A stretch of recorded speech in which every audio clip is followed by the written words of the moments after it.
할렐루야. 우리 하나님께 영광을 돌립니다. 지난 시간에 우리가 요한복음 11장 25절과 26절의 말씀에 예수께서 가라사대 나는 부활이요 생명이니 나를 믿는 자는 죽어도 살겠고 무릇 살아서 나를 믿는 자는 영원히 죽지 아니하니 이것을 내가 믿느냐고 말씀하신 그 예수님 말씀 안에 이 두 증인의 부활에 대한 비밀을 증거해 놓은 사실을 밝혔습니다. 이번 시간에는 그와 그 두 증인의 부활을 증거하는 그 실제의 그 증거를 나타내시기 위해서 요한복음 11장 43절과 44절에 예수님께서 이 말씀을 하시고 큰 소리로 나사로야 나오라 하시니 죽은 자가 수족을 배로 동인체로 나오는데 그 얼굴은 수건에 쌓였더라. 예수께서 가라사대 풀어놓아 다니게 하라 하시니라. 이렇게 예수님께서 말씀하실 때 이것은 나사로, 죽은 나사로를 부활시키는 그 부활의 증거를 보여주셨는데, 이 부활의 증거는 예수님께서는 이 땅에 영혼의 구원주로 오셔서 이 죽어있는 나사로, 벌써 죽은 지 나흘이 되어 썩은 냄새가 나는 이 나사로를 그 살리시는 사건을 통해서 이 하나님의 종들과 하나님의 아들들, 이 두 증인의 부활을 증거해 주신 그 사실을 증거하고자 합니다. 그래서 먼저 우리가 그 예수님께서 요한복음 11장 39절과 40절의 말씀에 이제 예수께서 가라사대 돌을 옮겨 놓으라 하시니 그 죽은 자의 누인 마르다가 가로되 주여 죽은 지가 나흘이 되었음에 벌써 냄새가 나나이다.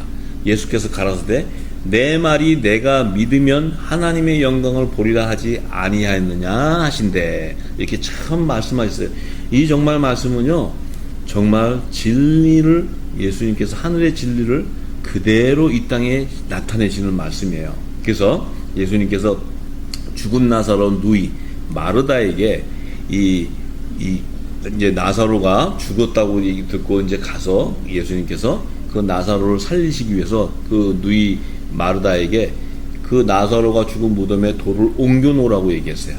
근데 이 누이가, 죽은 자의 그 나사로의 누이가, 마르다가 예수님이 돌을 옮겨 놓으라니까 마르다가 이해가 안 되니까, 주님, 이 나사로가 죽은 지가 벌써 나흘, 4일째가 되었어요. 이렇게 돼서 벌써 이 냄새가 납니다, 시체에서. 그 냄새가 나는데 이거 어떻게 이 죽은 자를 살릴 것입니까? 이렇게 지금 반문하는 거예요, 마르다가. 근데 예수님이 뭐라 하시냐면, 내 말이 내가 믿으면 하나님의 영광을 보리라 하지 아니하였느냐, 이렇게 말씀하셨어요. 예수님이 말씀하셨죠? 내가 이른 말이 영이요 생명이라고 말씀하셨어요. 이 영이요 생명인 것은 내가 전하는 이 말이 죽은 자를 살리는 부활의 부활을 일으키는 말씀이라는 거예요. 이 말씀인데, 이 마르다는 그 뜻을 모르니까 예수님이 돌을 옮겨 놓으라니까, 이거 죽은 지 시체가 다 썩었는데 그걸 어떻게 살리시려고 하십니까? 그러니까 예수님이 내 말이 내가 믿으면, 내가 지금 이렇게 말하는 걸 네가 믿으면 하나님의 영광을 보리라 하지 않느냐. 하나님의 영광이 바로 뭡니까? 죽은 자가 살아나는 부활을 나타내는 거예요. 부활의 영광을 보여주시는 거예요. 부활의 영광. 그래서 바로 뭡니까? 하나님의 말씀은 능력이시고 하나님의 말씀은 죽은 자를 살리는 그 살리신 이의 영의 말씀이란 말이에요. 그 말씀의 대언자, 중보자, 새 언약의 중보자로 예수님이 오셔서 그 하나님의 나라의 비밀, 그 복음, 하나님의 말씀을 증거해 주시는 거예요. 그 증거할 때 죽은 자가 살아나는 것을 하나님 영광을 보게 해 주시는 거예요. 할렐루야. 우리도 똑같습니다. 이 예수님이 말씀하신 그 말씀을 진짜 믿는다면 우리가 믿을 수 없어요. 왜 못 믿느냐? 그 말씀은 진리의 성령이 오셔야지만 믿을 수 있다고 했어요. 그 진리의 성령이 와서 예수님이 하신 증거한 말씀을 다 깨닫게 해주고 알려주셔야지만 너희가 믿을 수 있다 했기 때문에, 우리가 그것을 믿을 수 있는 것도 아니고 진리의 성령이 믿게 할 때 그 믿음으로, 우리가 예수님의 말씀을 믿음으로 성령께서 역사하실 때 지금도 죽은 자가 살아난다는 거예요. 부활을 일으킨다는 거예요. 그러니까 그것을 예수님이 미리 보여주시는 거예요, 지금. 자, 베드로가요, 사도행전에 보면 죽은 자를 살려내는 역사가 일어나요. 사도행전에 증거해놨어요. 바울도 죽은 자를 살리는 역사가 일어나요. 또 많은 자가 죽은 자를 살리는 엘리사도 죽은 자를 살리는 이 자가 나타나고, 성경에는 그것을 다 증거했어요. 전부 다. 그러면 자, 예수님께서 보세요. 왜 그러면 예수님이 이 지금 나사로 죽은 자를 살리러 갈 때 왜 먼저 가셔서 살리지 않으시고 나흘 4일째가 돼서 수체가 썩어가는 냄새가 날 때 가서 살리시냐 이거예요. 예수님이 그걸 몰라가지고 깜빡하고 그냥 아무 데나 가셔가지고 4일째 갔는데 뭐 4일째가 돼가지고 할 수 없이 그때 4일째니까 살리시는 것이 아니고, 예수님이 움직이실 때는 하나님의 예언되어 있는 그 말씀에 따라 이 땅에 이 만물이 움직이는 것을 알아야 돼요. 예수님이 4일째 갈 때 일부러 4일째 가신 게 아니고, 예수님이 갔을 때는 4일째라는 것은 이미 바로 무엇을 뜻합니까? 예수님은 복음의 사도로, 복음의 그 참빛으로서 새 언약의 중보자로 오셔서 그의 심령 안에는 하나님의 나라로 복음이 가득한 거예요. 그 다음에 예수님이 부활하실 수 있는 것은 장사한 지 3일째 부활을, 왜 3일째 부활하냐 이거예요. 꼭 예수님은 왜 3일째 부활합니까? 그것은 구약시대에 선지자들 모세에게 증거해준 그 여호와의 절기 중에 초실절, 6월절에 돌아가시고 초실절 3일 만에 부활하시는 그 초실절의 절기의 예언을 성취하기 위한 거예요.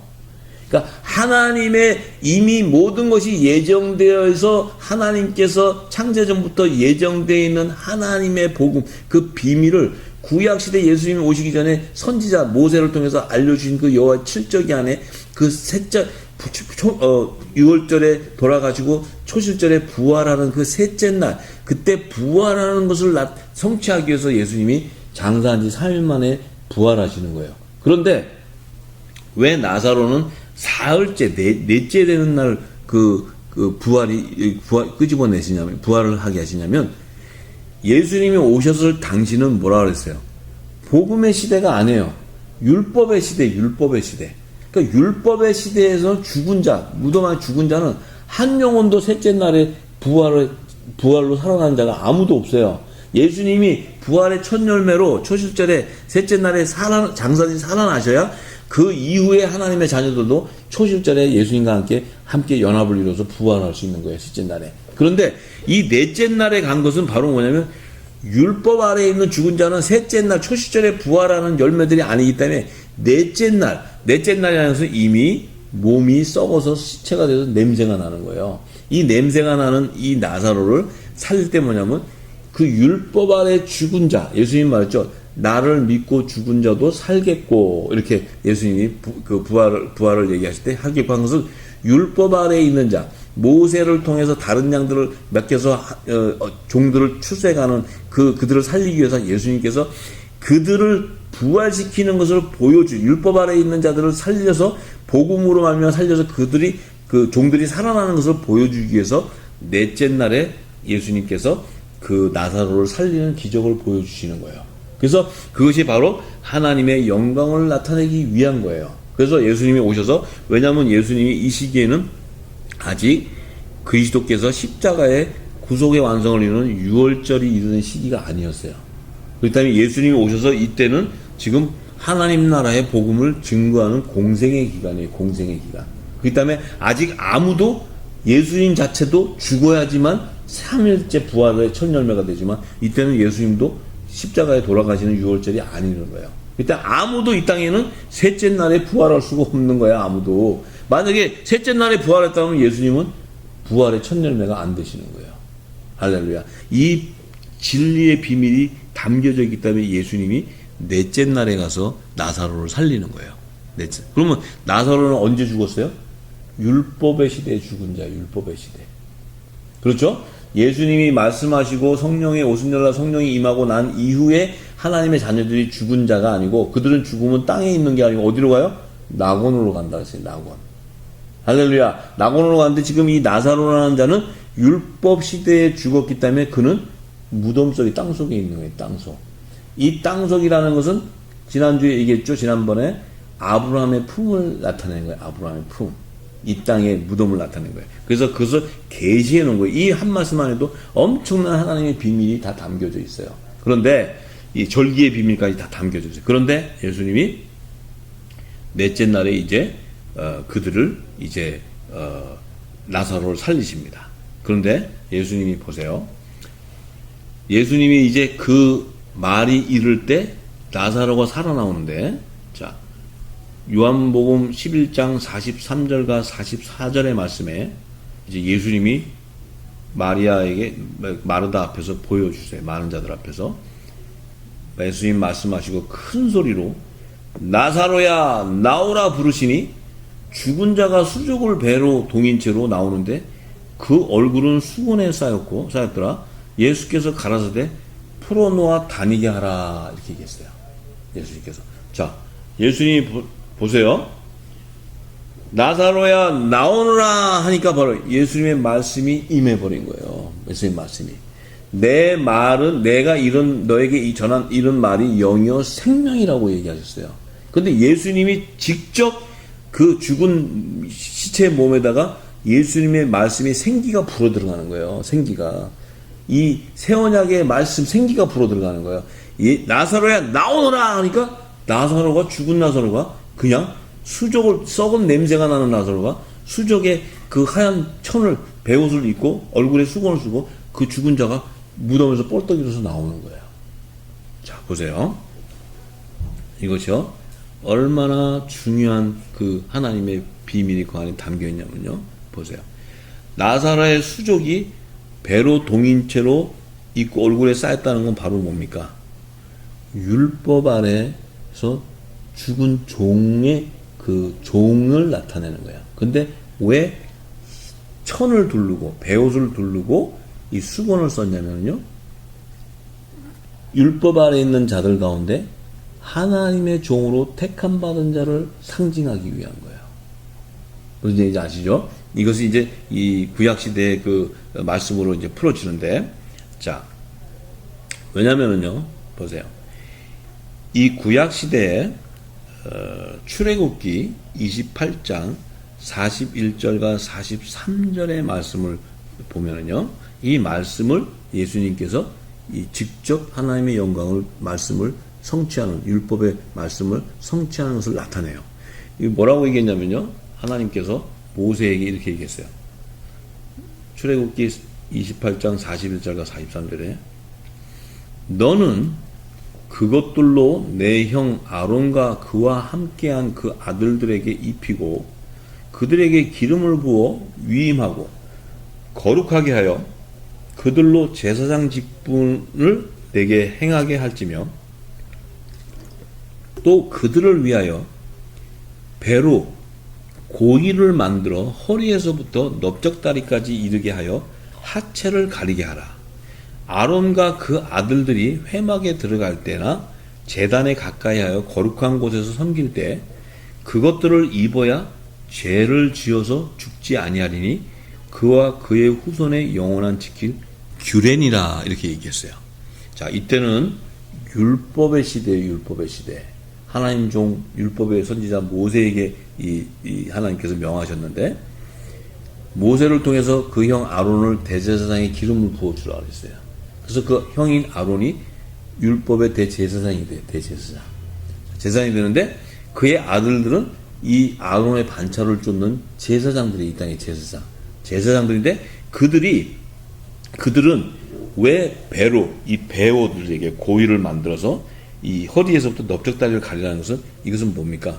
우리의 육적인 음란과 육적인 죄를 회개하는 것을 나타내요. 회개하는 것. 이 아래 하체를 가린다는 것은 우리의 정욕과 우리의 이런 그 탐욕과 이런 육적인 죄악들을 갖다가 이 하나님께서 정결하게 그 씻어준 표를 나타내는 거예요. 그래서 이 제사장들은 하나님 앞에 가서 율법 아래 있는 제사장들은 하나님 그 성소에서 제사를 지내고 대제사장 아론이 그 하나님 그 지성소로 들어갈 때는 대제사장 아론을 입어야 되는 그 배옷이 있어요. 대제사장이 입는 옷이. 그 대제사장이 입는 옷은 따로 있어요. 그런데 이 성소에서 제사를 지내고 섬기는 자들은 반드시 하체, 허리에서부터 하체까지 이 배로 만든 고위를 입어야 돼요. 예. 천을 감아서 이 옷을 입어야 되는데 그것을 왜 그렇게 입어야 되냐면 아론과 그 아들들이 회막에 들어갈 때 제단에 가까이 하여 거룩한 곳에 섬길 때 그것들을 입어야 죄를 지어 죽지 아니하라. 그것을 입지 않으면 죄로 말미암아 사망한다는 거예요. 하나님이요. 죽게 된다. 그러니까 그 배옷을 입은 것은 뭡니까? 회개의 성결의 표를 나타내는 거예요. 그래서 이 죄에서 사함을 받은 표를 나타내는 거예요. 자, 이때는 왜 지금 이 옷을 입혔냐면요. 예수님이 오셔갖고 신약시대는 예수님의 이름으로 죄를 사함받아요. 예수님의 이름으로. 이때는 예수님이 오시기 전이니까 하나님께서 이 흰 베옷을 입은 것을 성결의 표로 규정한 거예요. 그렇기 때문에 이 지금 그 하나님의 성소에서 제사를 드리고 섬기는 이 제사장들은 거룩한 곳에서 섬길 때 반드시 이 배로 고위로 만든 것을 옷을 입어야 돼요. 그래서 하체를 가려야 돼요. 하체를.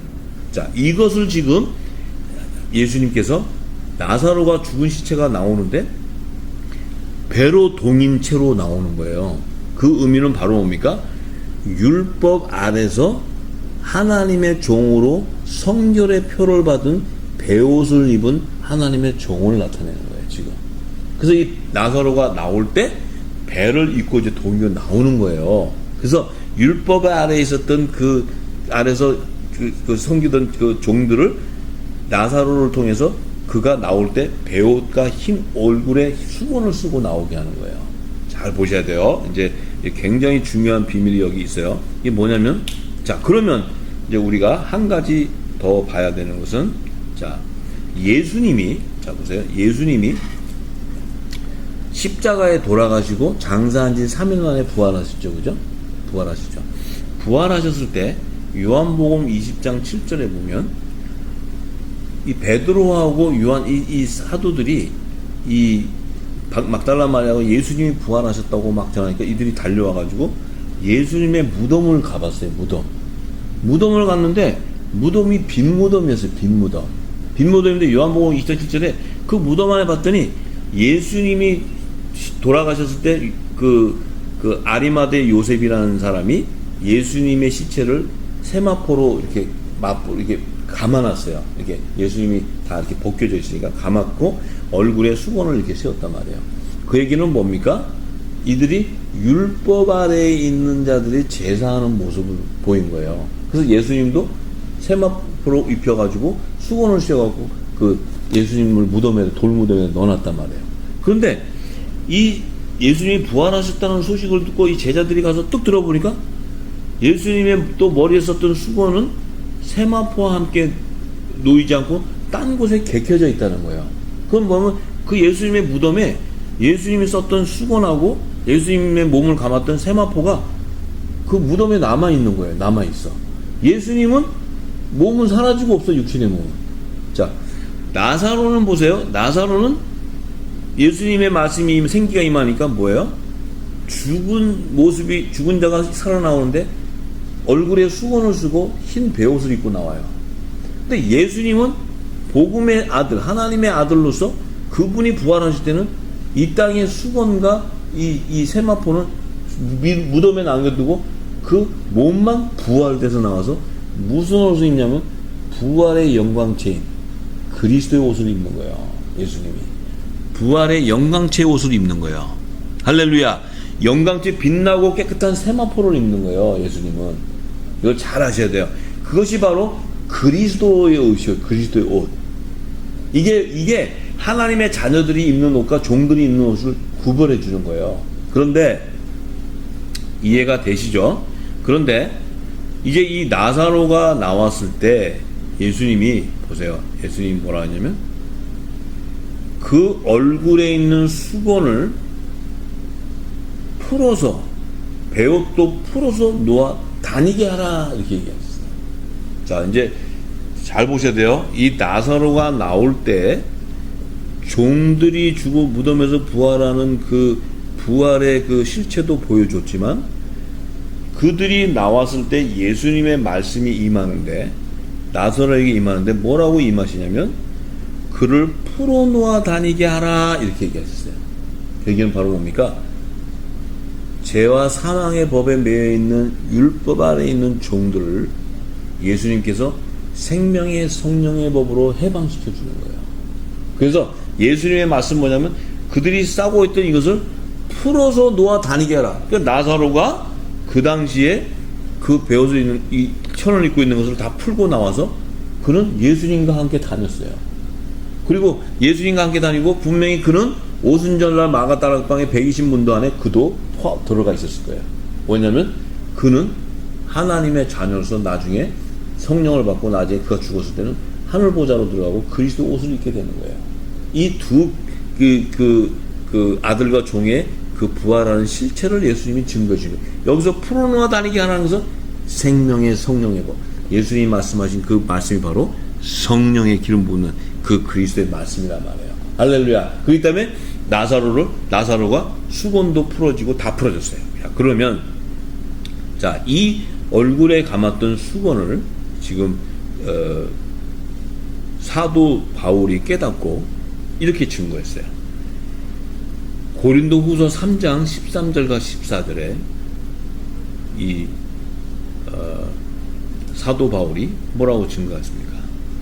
우리는 모세가 이스라엘 자손들로 장차 없어질 것에 결국을 주목지 못하게 하려고 수건을 그 얼굴에 쓴 것 같이 아니하노라. 그러나 저희 마음이 완고하여 오늘까지라도 구약을 읽을 때 그 수건이 오히려 벗어지지 아니하고 있으니 그 수건은 그리스도 안에서 없어질 것이다. 이렇게 얘기했어요. 잘 보세요. 이 수건은 그리스도 안에 없어질 것이다. 예수님이 지금 죽은 나사로가 수건을 쓰고 다 나왔는데 예수님이 그를 풀어놓아 다니게 하라 이렇게 얘기했어요. 그럴 때 나사로는 율법의 계명을 받고 그 죽어있는 시체에서 나왔는데 예수님이 그리스도 복음이신 예수님의 말씀, 그 복음의 말씀인 그 전하는 그 생명과 영의 말씀인 그 말씀을 증거할 때 그 수건은 그리스도 안에서 사라져 버리는 거예요. 아시죠? 그리스도 안에서 벗어져 버렸어요. 그 의미는 뭐냐면 생명의 성령의 법으로 죄와 사망의 법에 매여 있는 자들을 해방시켜줬다는 얘기예요. 해방시켜줬다는 거예요. 그 얘기는 거꾸로 더 깊이 얘기하면 율법, 복음으로 말미암아 율법을 완성시키는 걸 얘기하는 거예요. 이것이 그 비밀이 그 안에 담겨져 있는 거예요. 할렐루야. 그래서 자, 우리는 이 사도 바울은 우리는 하는 것은 복음의 아들들을 얘기해요. 근데 모세가 이스라엘 자손들 장차 없어질 것에 결국을 주목지 못하게 하려고 수건을 그 얼굴에 쓴 것 같다. 이 수건은 묵은 곡식을 나타내고 이것은 율법의 계명을 나타내는데 그 율법으로는 한 영혼도 구원받을 수 없기 때문에 그 모세의 얼굴을 가리는 거예요. 그래서 예수님은 수건으로 얼굴을 가리지 않아요. 왜냐하면 예수님은 복음의 영광체이시기 때문에 복음으로 율법을 완성하고 모든 의를 이루시기 때문에 그래요. 그래서 그 복음은 우리를 영생으로 인도하는 구원의 복음인 거예요. 구원의 복음. 그래서 이 지금 예수님이 그래서 이 사도 바울이 모세가 쓴 얼굴에 쓴 것 같이 아니하고 우리는 그 얼굴에 쓴 것 같이 아니한다는 것은 뭡니까? 율법 아래 있지 않는다는 거예요.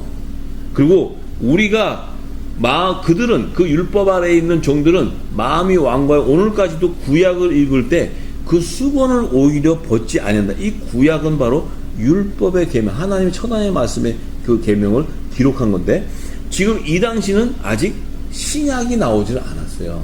왜 안 나왔냐면 예수님이 지금 새 언약의 중보자로 복음의 하나님 나라의 복음을 지금 증거하고 있는 중이에요. 이것을 나중에 그 사도들이 그것을 받고 성령의 기름을 받고 앞으로 예수님이 장사지 3일 만에 하늘 보좌로 이제 부활하셔서 승천하신 이후에 오순절날 성령의 세례를 받고 난 이후에 그 이후에 30년 40년 후에 신약 성경을 기록하게 되는 거예요. 그때까지는 지금 이 신약 성경을 읽는 자가 없는 거예요. 지금 예수님은 지금 기록하게 시키기 위해서 지금 하늘 나라의 복음을 증거하면서 그 제자들이 듣고 나중에 이 성경을 신약을 기록하게 하기 위해서 예수님이 증거하고 가르치는 거예요. 지금 전부 다. 그런데 자, 그렇기 때문에 이 수고는 그리스도 안에서 없어질 거다. 이것은 사도 바울도 율법 안에 있던 그 안에서 그 초등학문에서 종로를 하고 있을 때 그가 이 복음이 그리스도를 따르지 않는 것을 종교 철학을 따르는 것이지 그리스도를 따르지 않는 것을 알고 그는 자기가 가졌던 모든 그 것들을 다 배설물로 같이 다 여기고 다 버렸어요. 그래서 그리스도를 아는 것이 가장 고상한 지식이라고 사도 바울이 증거해요. 그렇기 때문에 그가 그 얘기는 바로 뭐냐면 내가 율법 안에 있는 율법 안에서 열심인 종이었는데 그가 자기가 종의 신분이 아니고 아들의 신분인 것을 깨닫고는 이 수고는 그리스도 안에서 없어질 거라는 거예요. 그것은 바로 뭡니까? 내가 묶여있던 율법 아래에 있는 죄와 사망의 법에서 생명의 성령의 법, 그 생명의 성령의 법으로 해방되는 것을 얘기하는 거예요. 자유해지는 걸 얘기하는 거예요. 그래서 그 뒤에 말씀도 쭉 있지만 이제 오늘은 그것이 핵심이 아니니까. 그래서 이제 예수님이 예수님이 이제 나사로를 살리면서 이제 그가 이제 시체를 풀어서 나왔을 때 이 나사로는 보세요. 율법 아래에 있어서 죽어 있는데 4일째 살아나와서 예수님이 다시 그 말씀이 임함으로 그는 생명의 성령의 법으로 그 묶여있던 몸에 매었던 그 배옷과 수건을 벗게 되는 거예요. 벗음으로써 어떻게 돼요? 자유해지니까 살아나서 예수님과 함께 다니는 거예요. 모세의 말씀을 받던 자가 세곡식의 말씀을 받고 예수님과 함께 다니게 되는 거예요. 그래서 그는 하나님 나라의 복음을 깨닫고 듣게 되는 거예요. 그래서 그는 반드시 오순절날 120문도 안에 그도 그 안에 참석한 자가 될 거예요. 왜? 세례 요한은 예수님을 메시아라고 증거했지만 그는 예수님을 증거하고 순교를 당해버려요. 순교를 당하니까 예수님이 그때부터 내가 하나님 나라의 복음을 전하리라. 그 시기는 바로 뭡니까? 율법의 시대와 복음의 시대를 예수님께서 오셔서 나누시는 거예요. 이제 완전하게. 그래서 예수님이 오셔서 세례 요한이 딱 순교당하고 난 이후에 율법의 마지막 선지자 세례 요한이 딱 순교하고 그 율법의 종들의 사명을 마치고 난 이후에 이제 예수님께서 이제부터 내가 하나님 나라의 복음을 전한다고 증거했어요. 그것은 바로 뭐냐면 새 언약의 시대가 열리는 거예요. 새 언약의 시대. 복음의 시대가 열리는 거예요. 그 시대가 열림으로 우리에게 그 복음이 오게 된 거예요. 할렐루야. 그래서 이제 중요한 것은 보세요. 그러니까 예수님도 보세요. 당신이 십자가에서 죽으시고 장사한 지 3일 만에 살아나실 때 그 무덤에는 예수님도 똑같이 수건과 세마포를 두르고 계셨는데 그 수건과 세마포는 이 땅의 무덤에서 놔둬버려요. 그리고 예수님의 몸은 봐요. 죽은 시체로 나오는 게 아니고 예수님은 어떻게 돼요? 부활의 신령한 몸으로 부활돼 나오는 거예요. 그 육의 몸이 나사로는 그 시체가 나왔지만 육의 몸이 나왔지만 예수님은 그 죽은 몸이 살리시는 이의 성령 영에 의해서 예수님의 몸이 어떻게 돼요? 신령한 몸으로 부활의 몸으로 나오신 거예요. 그 신령한 부활의 몸으로 나오셔서 예수님이 뭘 하셨어요? 예수님이 신령한 부활의 몸으로 나오셔서 40일 동안 그 부활의 몸을 그리스도의 옷을 영광의 옷을 입은 그 옷으로 희고 깨끗한 세마포 옷을 입고 모든 자들에게 예수님의 그 부활하신 모습을 40일 동안 보여주셨어요. 제자들에게 다 보여주셨단 말이에요. 그 얘기는 바로 뭡니까? 나사로가 죽어서 나오는 흰 붕대 입은 그 부활의 몸이 아니고 신령한 몸으로 부활되는 하나님의 자녀들의 부활을 보여주신 거예요.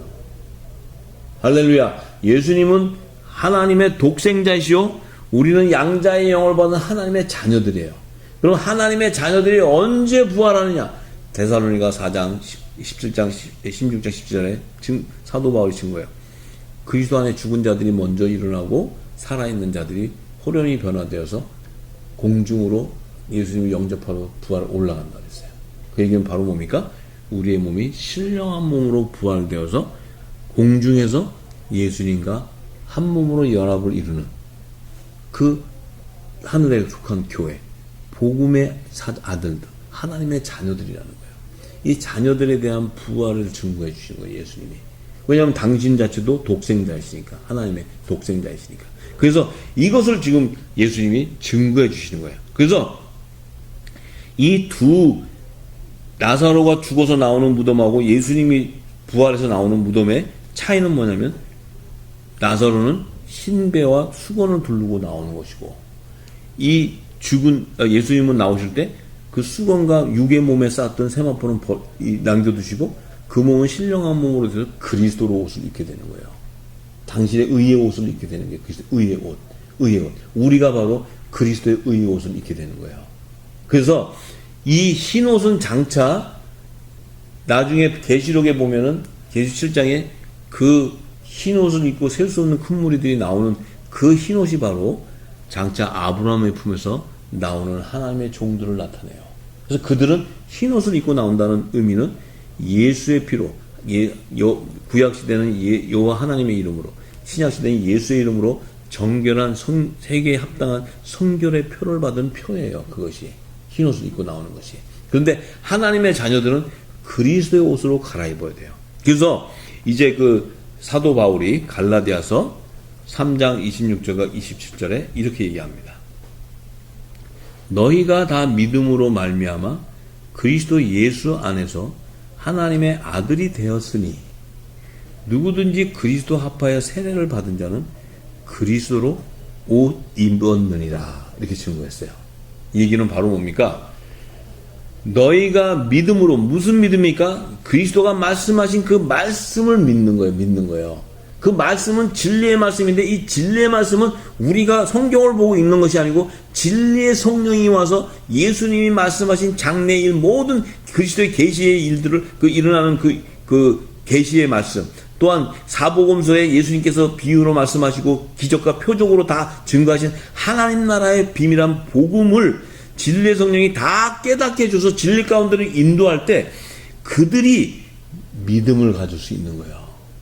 왜냐하면 그리스도의 진리를 알게 되니까, 계시를 알게 되니까, 장래에 일어나는 일까지 다 알게 되는 거예요. 그 다음에 그들이 그것을 알게 되었다는 것은 그리스도 예수 안에서 예수님께서 율법 아래 있는 자들 가운데 아들의 명분으로 세워서 아바 아버지라 부를 수 있는 아들의 영을 받은 이제는 종이 아니요 하나님의 아들이 되는 신분, 그들이 받는 바로 그리스도 합한 성령의 세례를 얘기하는 거예요. 성령의 세례.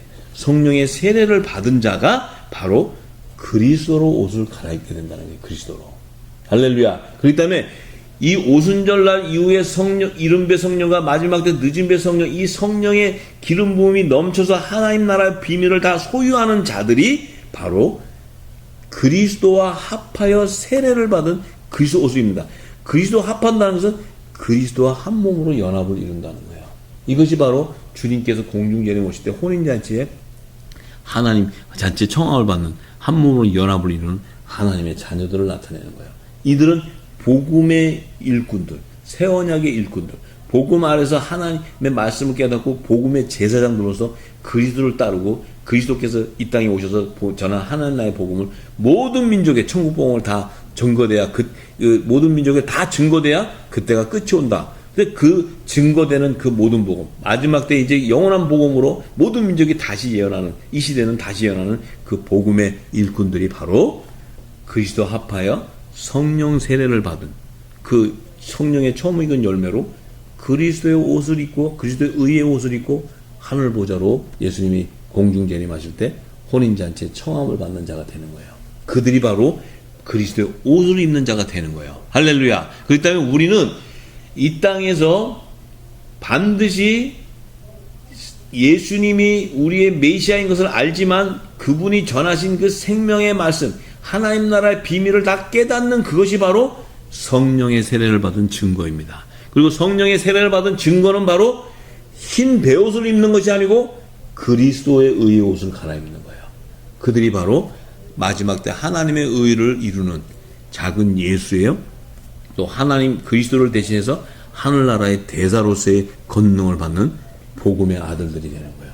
그들이 바로 이 땅에 이제 마지막에 이 시대에 계시록과 다니엘서의 모든 그 하나님 나라의 복음의 비밀을 다 증거하고 깨닫고 그 의를 이루어가는 복음의 공동체들이 되는 것입니다. 그래서 이제 우리가 다음 시간에는 오늘은 이 죽은 나사로의 부활을 통해서 아들과 종 두 증인이 입고 부활하는 그 고의로 만든 흰 베옷과 또 그리스도의 의의 옷을 갈아입는 것을 말씀을 증거했습니다.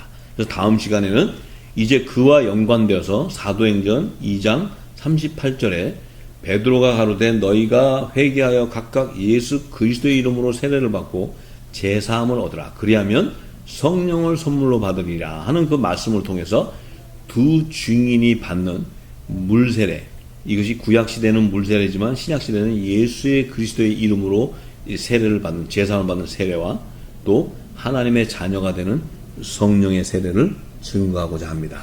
그래서 우리가 이제 마지막 때 이 시대는 이 진리의 말씀, 예수님이 말씀하신 이 진리의 말씀, 이 진리의 말씀이 바로 천국 복음이요 하나님 나라의 복음이요 마지막 때 계시록 14장 6절에 기록되어 있는 모든 민족에다 증거해야 되는 이 영원한 구원의 복음, 영원한 복음인 것입니다. 이것이 영생의 부활을 일으키는 복음인데, 이 복음을 아들이나 종들이 다 기름 부음 받아야 이 흰 베옷을 입고 나오는 자와 그리스도 옷을 입고 나오는 공중재림과 지상재림의 이 아들과 종이 추수되는, 따라서 하늘나라의 24보좌의 그 24장로들의 완성을 이루는 그 하나님의 비밀을 깨닫게 되는 것이고, 또 그 비밀을 깨닫는 자가 이 모든 민족의 마지막 때 다시 예언하는 이 영원한 복음을 증거할 때 이제 마지막 때 대부흥의 역사가 일어나게 되고, 또 이 땅에 하나님의 진리의 말씀이 드러나는 어두운 가운데 일어나 빛을 발하는 역사가 일어나게 됩니다. 따라서